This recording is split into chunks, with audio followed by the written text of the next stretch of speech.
නමස්කාර.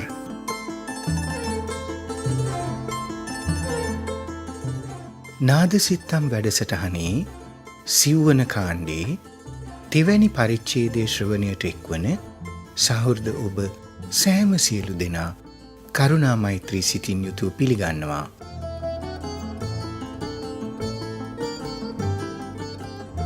නාද සිත්තම් වැඩසටහනේ සිව්වන කාණ්ඩය ඔබ වෙත ගෙන එන්නට අනුග්‍රහය දක්වන්නේ කාන්තාව සහ මාධ්‍ය සාමූහිකය. වැඩසටහන් 12කින් සමන්විත සිව්වන කාණ්ඩය ඉදිරිපත් කරන්නට සෑම සඳුදා සහ අඟහරුවාදා දිනකම රාත්‍රී 10 සිට 10:00 දක්වා කාලය වෙන්වෙනවා. සුප්‍රකට සිතාර් වාදක පණ්ඩිත් රවි ශංකර් උපන්නේ 1920 අප්‍රේල් මාසේ 7 වැනිදා ඉන්දියාවේ බරණැස් නුවර. සංගීතයට ලැබි ඔබ සෑම සියලු දෙනාම පාහේ ඒ විශිෂ්ට චරිතය පිළිබඳව කරුණු කාරණා දන්නවා ඇතැයි විශ්වාස කරන නිසා ඔහු පිළිබඳව අටුවා ටීකා ලියන්නට යන්නේ නැහැ. ගත වූ අප්‍රේල් මාසේ 7 වැනිදාට පණ්ඩිත් රවි ශංකර්ගේ 100 වැනි ජන්ම සංවත්සරයේ යෙදී තිබුණා. එතුමාගේ දියණිය අනුෂ්කා ශංකර් මේ සුවිශේෂ දිනය සමරන්නට ප්‍රසංගයක් සංවිධානය කරමින් සිටියේදී කෝවිඩ් වසංගතය පැතිරෙන්න පටන් ගත්තේ. අවාසනාවට ප්‍රසංගය පවත්වන්නට නොහැකි වුණා.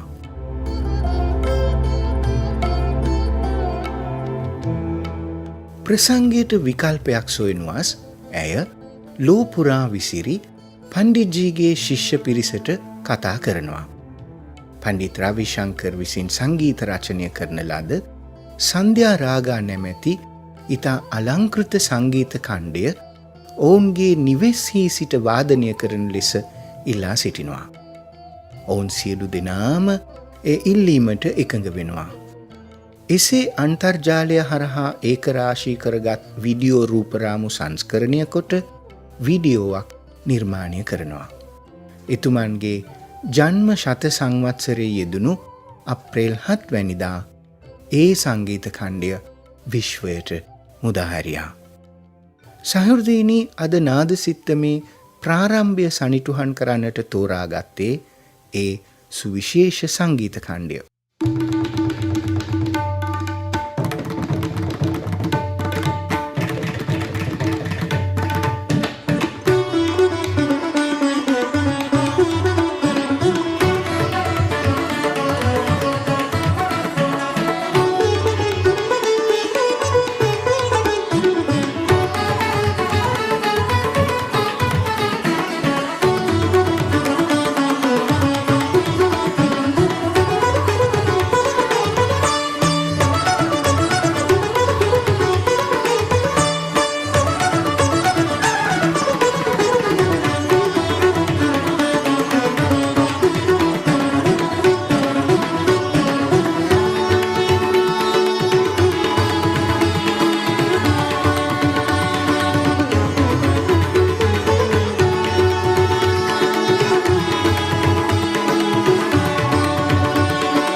1882 ජූනි මාසයේ 16 වැනිදා රුසියාවේ උපන් ඉගෝර් ස්ට්‍රැවින්ස්කී 20 වැනි සියවසේ විසූ ඉතා ප්‍රබල හඬක් සහිත සංගීතවේදියෙක්.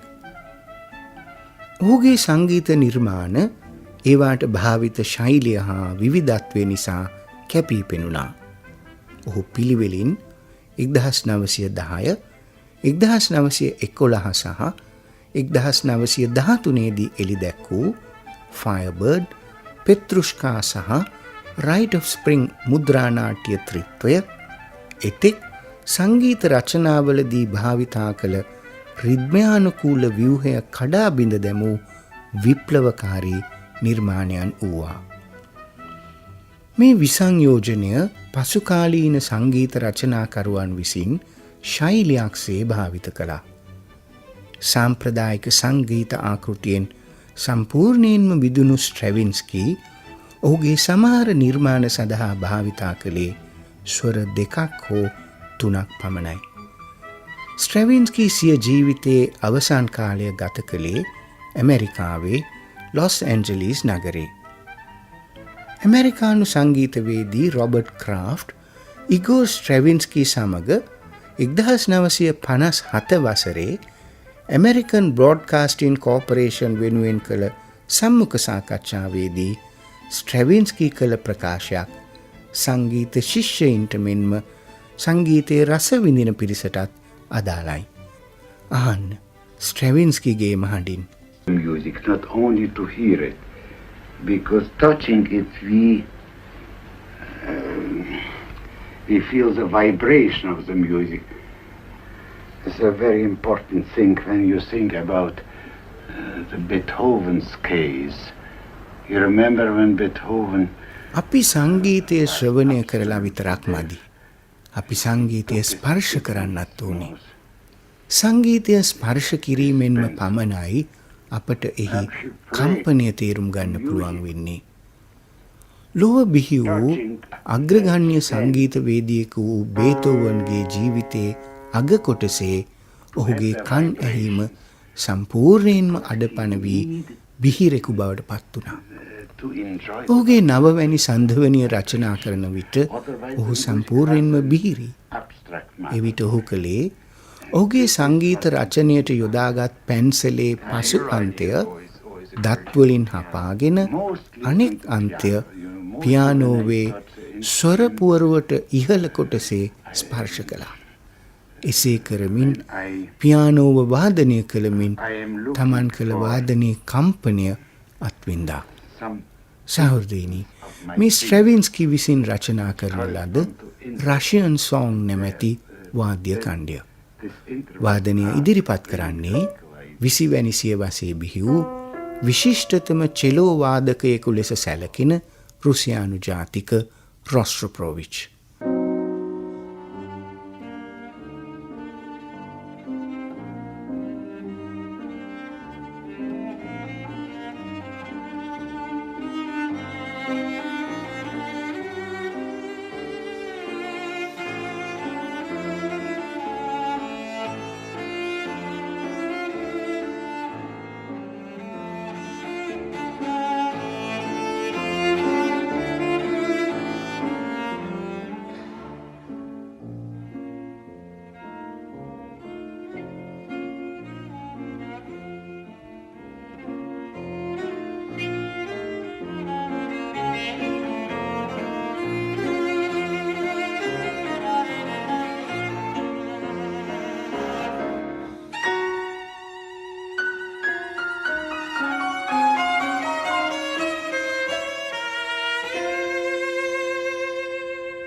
නාදසිත්තම් වැඩසටහනේ සිව්වන කාණ්ඩය ඔබ වෙත ගෙනෙන්නට අනුග්‍රහය දක්වන්නේ කාන්තාව සහ මාධ්‍ය සාමූහිකය.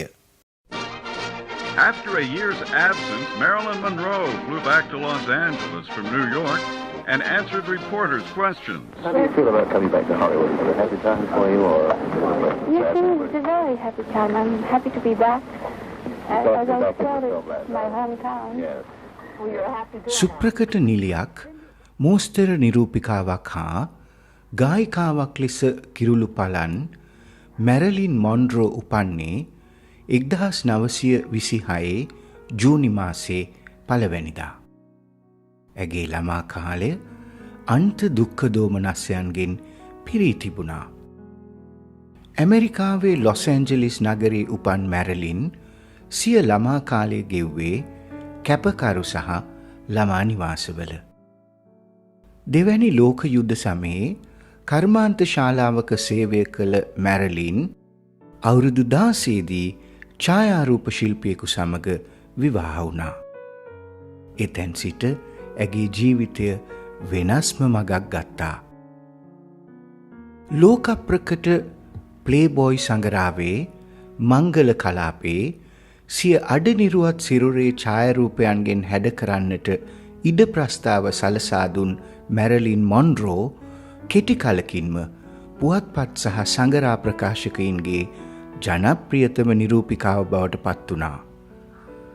කලා ක්ෂේත්‍රයට එළඹීමෙන් ඉතා කෙටි කලකදී දිදුලන තරුවක් බවට පත් වූ මැරලින් නිරන්තරයෙන්ම ජනතා විචාරයට හා විවේචනයට පාත්‍ර වුණා.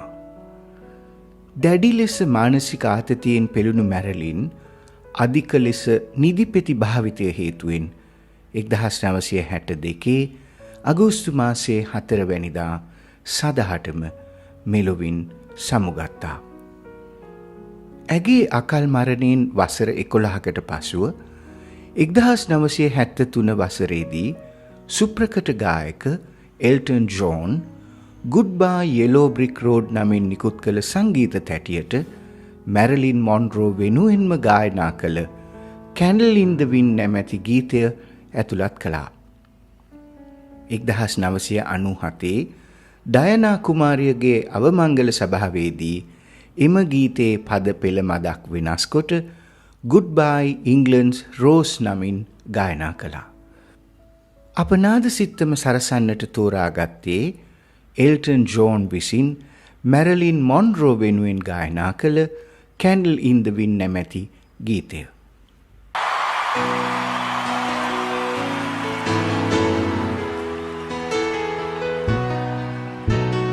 Goodbye, Norma Jean. Though I never knew at all, you had the grace to hold yourself with those around you crawl. They crawled out of the woodwork and they whispered into your brain. They set you on the treadmill and made you change your name.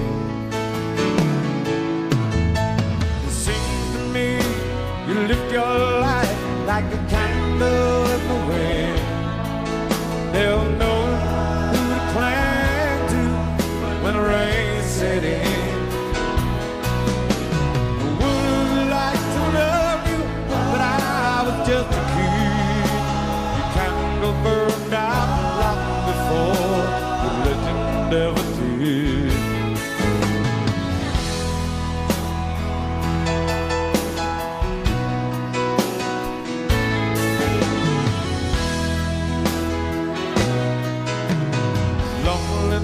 Was tough, the toughest road you ever played.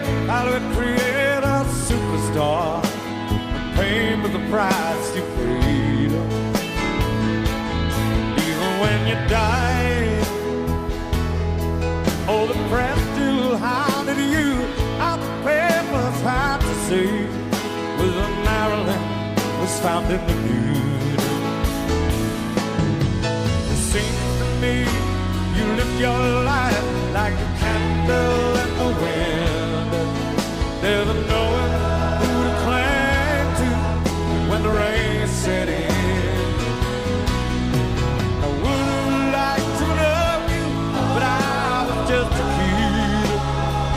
candle burned out long before religion ever did.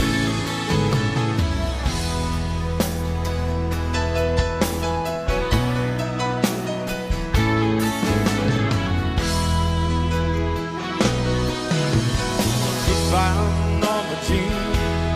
No one ever knew what all you had the grace to hold yourself with those around you cross. Goodbye, Norma Jean, from the young man in the 22nd row who sees you with nothing more than sexual, more than just a cow barrel in the road. It seems to me you live your life like a candle in the wind, never knowing who to cling to when the rain set in. I would have liked to love you, but I was just a kid.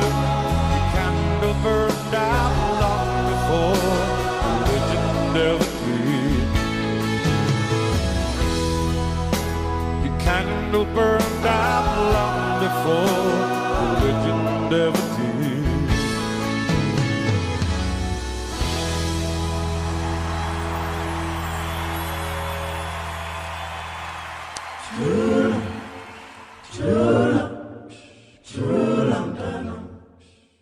අප්‍රිකානු මහද්වීපයේ කෙන්යාවේ මධ්‍යම කඳුකරේ පිහිටි අත්තික්කා ගස් යායකින් වටවුණු කුඩා ගමක උපත ලද වංගරී මාතායි Nobel සාමත්‍යාගය දිනාගත් ප්‍රථම අප්‍රිකානු කාන්තාව ලෙස ඉතිහාසයට එක්වුණා. I think that it is very, very important to continue encouraging our governments and ourselves that the environment is not really an issue for tomorrow. The environment is everyday issue. It's the air we breathe, it's the water we drink, it's the food we eat, and we can't live without these things. ගොමමැටිකෑ නිවසේ බිත්ති අතර සිරවුණු කුඩා මාතායි බ්‍රිතාන්‍ය යටත් විජිතවාදීන් තේ වගාව සඳහා වසර 100 ගණන් පැරණි ගස් කපා බිම හෙලා ධනවතුන් වන ආකාරය දෙස බලා සිටියා. දවසක් මාතායිගේ වැඩිමහල් සහෝදරයා ඔවුන්ගේ මවගෙන් ප්‍රශ්න කළා, ඇයි මට වගේම මාතායිට ඉස්කෝලේ යන්න ඉඩ දෙන්නේ නැත්තේ කියලා. කෙන්යාවේ සාමාන්‍ය සිරිතට අනුව ගැහැණු දරුවන් වැඩිවියපත් වී විවාහයක් කරගන්නා තුරුම නිවෙස්වල රැඳී සිටිය යුතුයි. සිය පුතණුවන්ගේ ප්‍රශ්නය ඉදිරියේ නිරුත්තර වූ මාතායිගේ මව ඉතාමත් රැඩිකල් තීරණයකට ලැබුණා. ඇය වහාම මාතායිව සිය ගමේ ප්‍රාථමික පාසලට අතුල් කළා.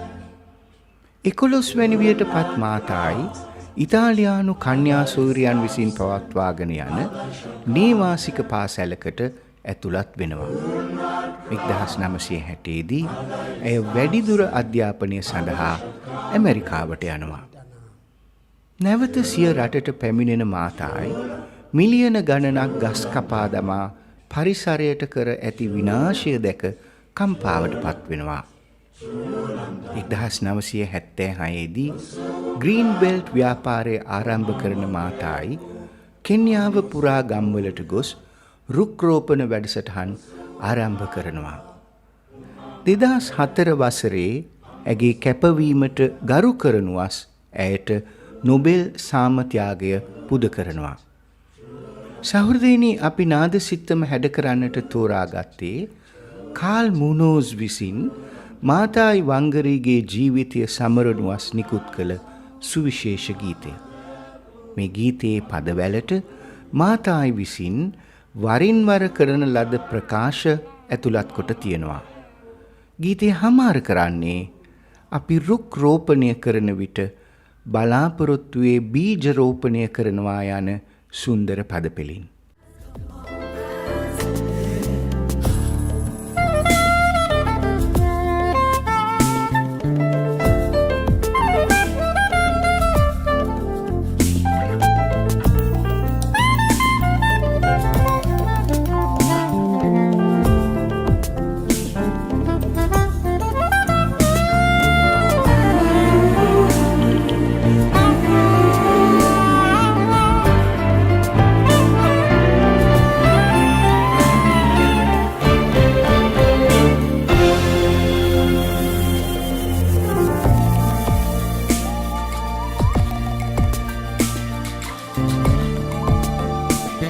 generation that destroyed the environment is not the generation that pays the price.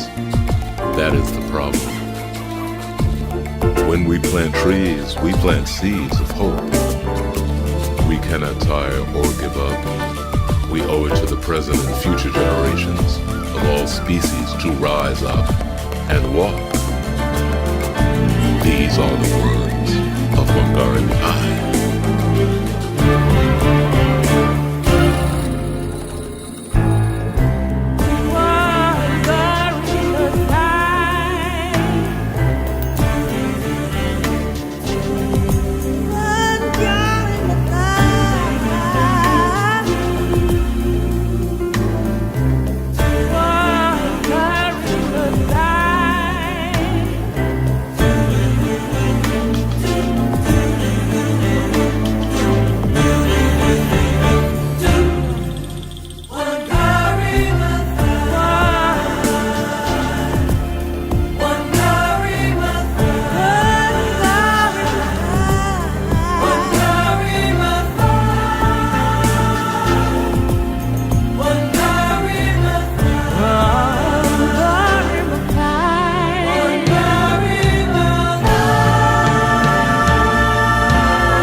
දෙදහස් එක වසරේදී Peter ජැක්සන්ගේ අධ්‍යක්ෂණයෙන් නිමවුණු The Lord of the Rings චිත්‍රපටයේ එන May It Be නැමැති ඉතා අලංකෘත ගීතය ගායනා කරන්නේ අයර්ලන්ත සංගීත ශිල්පිනියෙකු වන එන්යා විසින්. මෙම ගීතයට ඉංග්‍රීසි වචන මෙන්ම කල්පිත භාෂාවක්සේ සැලකෙන ක්වෙන්යා භාෂාවේ වචන කිහිපයක්ද ඇතුළත්. May It Be ගීතය 2002 වසරේදී හොඳම චිත්‍රපට ගීතය ලෙස ඇකඩමි සම්මානයට යෝජනා වුණා. May it be an evening star shines down upon you. May it be when darkness falls, your heart will be true. You walk a lonely road, oh how far you are from home.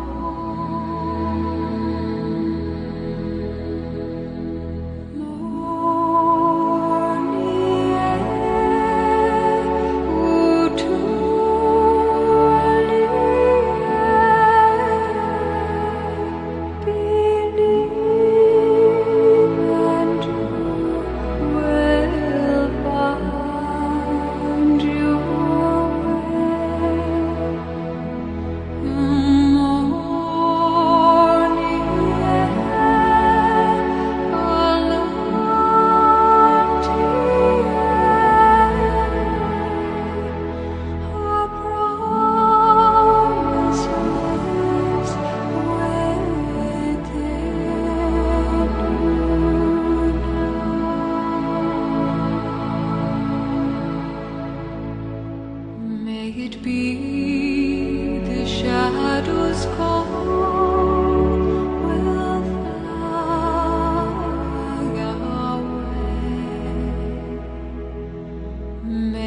සහෘදීනී දැන් ඉතින් අපට නාද සිත්තම වර්ණ ගන්වා අවසන් කරන්නට කාලය හරි. නාද සිත්තම් සිව්වැනි කාණ්ඩයට අනුග්‍රහය දක්වන්නේ කාන්තාව සහ මාධ්‍ය සාමූහිකය. නාද සිත්තම් පිළිබඳව ඔබේ අදහස් හා යෝජනා ඉදිරිපත් කරන්නට 0.77 226 226 7න් අපව අමතන්න. 0.77 226 226 7 දවසේ 24 පැයේම විවෘතයි. වෙහෙස මහන්සියක් නැතිනම් මේ දැන්ම කතා කරන්න. ශ්‍රී ලංකා ගුවන් විදුලිය සංස්ථාවේ ස්වදේශීය සේවය වෙනුවෙන් නාද සිත්තම් සම්බන්ධීකරණය කළේ අශෝකා බාලසූරිය. පිටපතලියා හඬද මුසකොට සංස්කරණ කටයුතුද නිමවා නාද සිත්තම ඉදිරිපත් කළ මගේ නම විෂ්ණු වාසුදේවන්. ඔබට සාමකාමී රාත්‍රියක් වේවා. විශ්වයටම ශාන්තිය වේවා.